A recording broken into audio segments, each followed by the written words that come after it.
Nana, I have told you how troubling I have been since the demise of the Honorable Omani Boama, and how I have consistently asked why the President, John Dramani Mahama, has not officially appointed a full substantive minister for defense for the Ghana Armed Forces and for the entire military. You think the acting minister has too much on his plate? Not only has he got too much on his plate, but what has the Minister for Communications, what has the Dafiameto, what do they have to do with the entire military and security architecture when there's a Minister for Interior? And so, number one, we don't have any problem whatsoever with our current system. I am a middle-aged person. Like every time people remind us, it won't be too long, we'll be reaching 60 years old. In a few more years, we'll be there. The reason why you have people aged either under 20 or under 25 going through military training and recruitment is because they have very minimal health risk, they have very minimal exposure to other external influences, they are very healthy, they have either not been addicted to other social vices, either drinking, smoking, or any of those.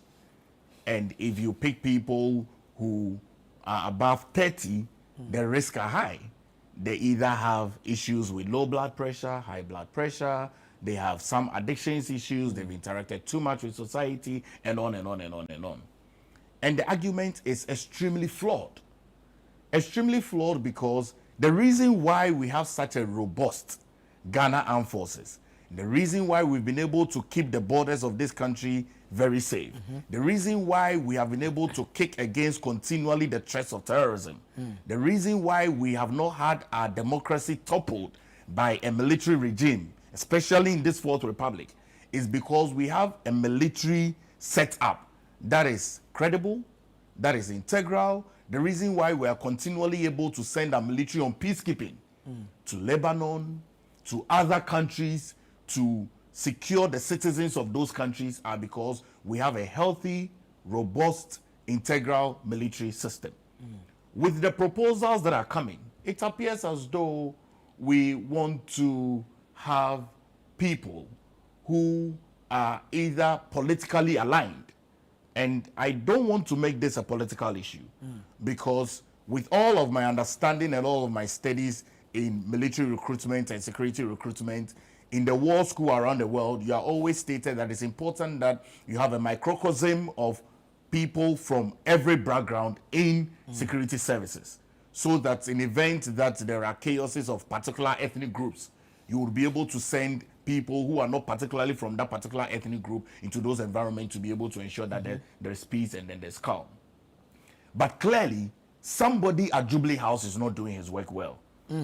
This morning, I chanced upon the Public Account Committee conversation when Minister Muntaka was there. And he made a comment that scared me. But let me immediately commend him because he's been a patriotic minister. He said that he received a CV from the Jubilee House asking for a particular individual to be promoted as the Comptroller General of the Ghana Immigration Service. He immediately drove to the Jubilee House.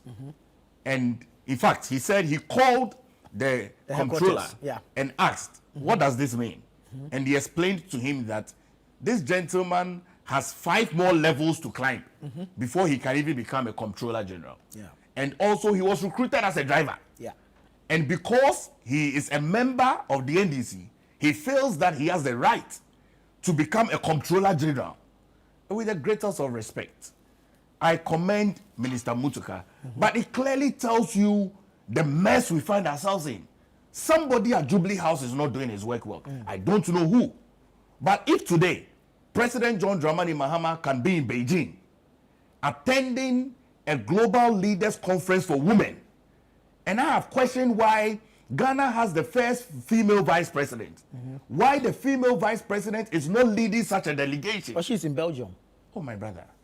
Look, is securely occupied. Look, let's be real. You know, I look at the entire international space, I've looked at the delegation that have come from other countries, and they have high female representation, especially even at the top level.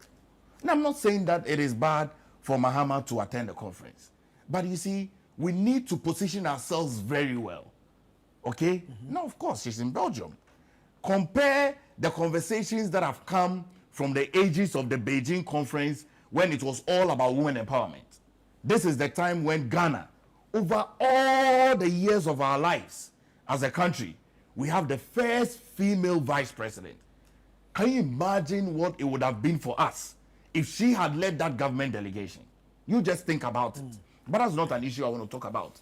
But it's a concern. Right. But clearly, we don't find ourselves in a very good place. It clearly tells you that Minister Tuforsin, as the designated minister overseeing Ministry of Defense, is a wrong decision. Which is why Sam George, Minister for Comms, and Dafia Meto are proposing that we have the age limit upper echelon. Do you know, if you are a skilled person, either a medical doctor, either a lawyer, either an auditor or an accountant, either a professional person, then the age limit is increased. But look, we have a very robust military, and I've looked at the data of other countries that he's put together, even to the extent that he stated that other countries have an age limit of 65. I mean, let's be real with ourselves. We are a beacon of hope, a beacon of peace, because of how robust we've been able to keep our sovereignty. But look, I will drum home again. The president, who is the commander-in-chief of the Ghana Armed Forces, it is too late in the day that he has not appointed a substantive minister for defense, sent the person to the appointment committee of parliament, for parliament to vet the person, for us to know that we have Minister A as our substantive minister for defense. But clearly, it tells you that the center cannot hold. Very well. And I am extremely troubled. I would always just wish Minister Muntaka the best, because you can clearly see that he's doing what is patriotically responsible for him to do. Right. And so the president must help him and give him a counterpart. And why didn't he even make Muntaka as the one to acting defense minister? But then you have brought in someone who has to be managing the economy and making sure that our city does not depreciate. I think that somebody is not doing his work well in Jubilee House.